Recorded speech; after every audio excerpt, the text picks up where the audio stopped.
Mayavada Overload by Krishna's mercy. Idam jnanamupashritya mam sadharmyamagata.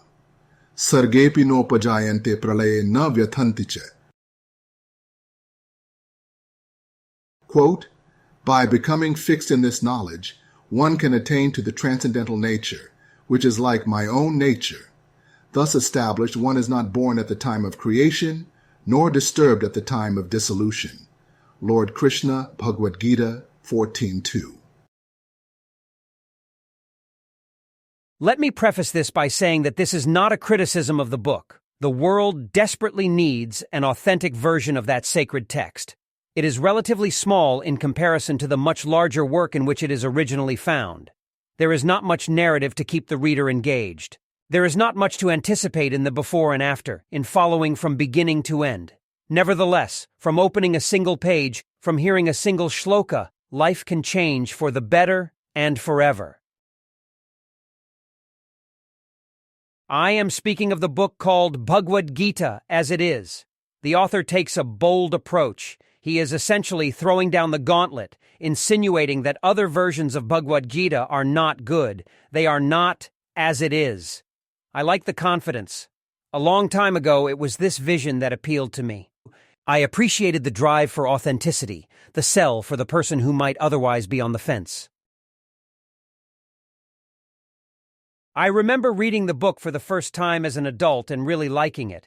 It helps so much in dealing with grief, right from the beginning, where Krishna explains to Arjuna the imperishable nature of the individual. I am learning to appreciate more and more this concept of avyakta. The individual is unmanifest most of the time. This is only in relation to our perception. We fail to properly comprehend this truth. Avyaktadini bhutani vyaktamadhyani bharat. Avyaktanidhananyeva tatra ka paridevana. Quote, all created beings are unmanifest in their beginning, manifest in their interim state, and unmanifest again when they are annihilated. So what need is there for lamentation? Lord Krishna, Bhagavad-gita 2:28. Another thing that struck me was the repeated reference to Mayavada and Mayavadis, an inside tip to people reading books with words they don't understand. Many times you can decipher the definition from the context.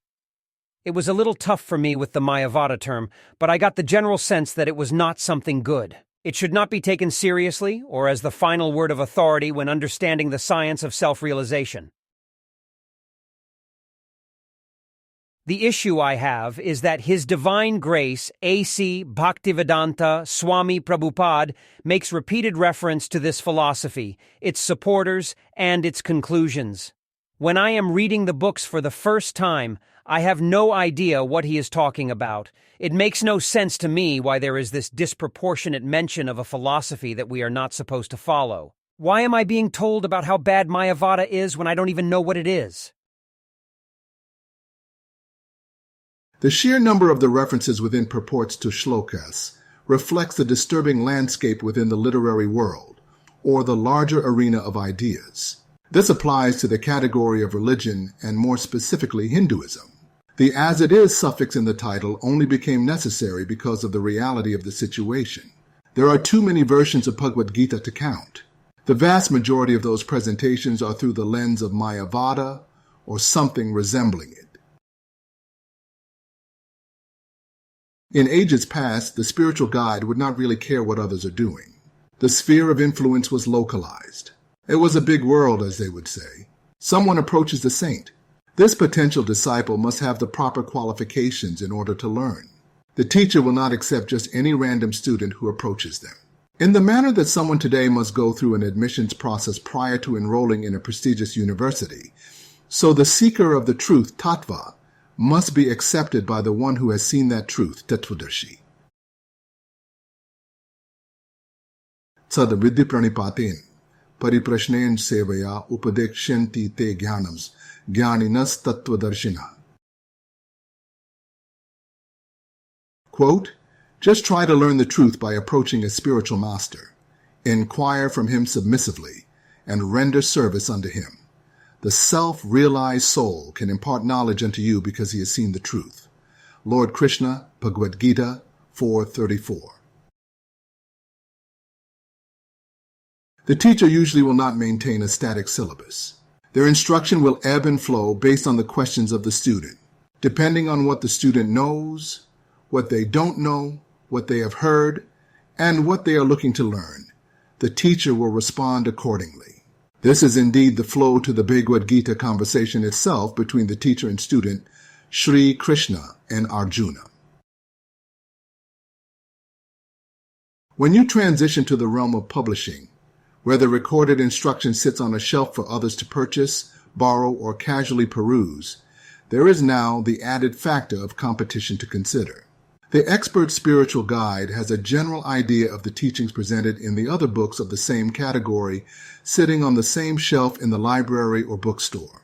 The teacher then responds accordingly, taking special care to address egregious mistakes which may spread like a wildfire, distributing ignorance to a population that is already confused about their identity, their suffering, and their purpose in life.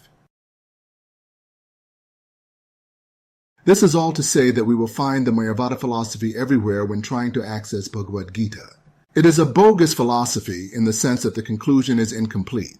The teacher within Bhagavad-gita himself makes several references refuting this false idea of absolute oneness between the individual and divinity. I can never become God.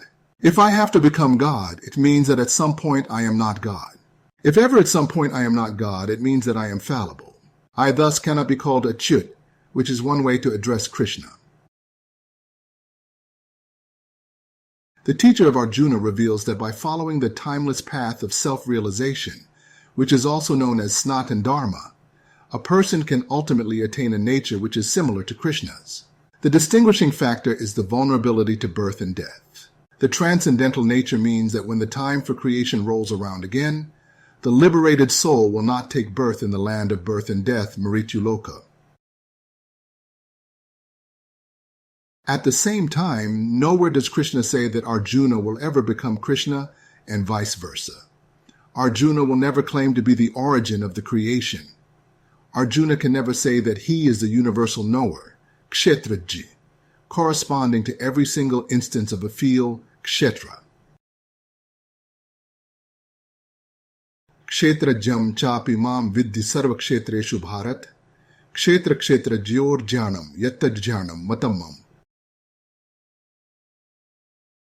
Quote, O scion of Bharat, you should understand that I am also the knower in all bodies, and to understand this body and its owner is called knowledge.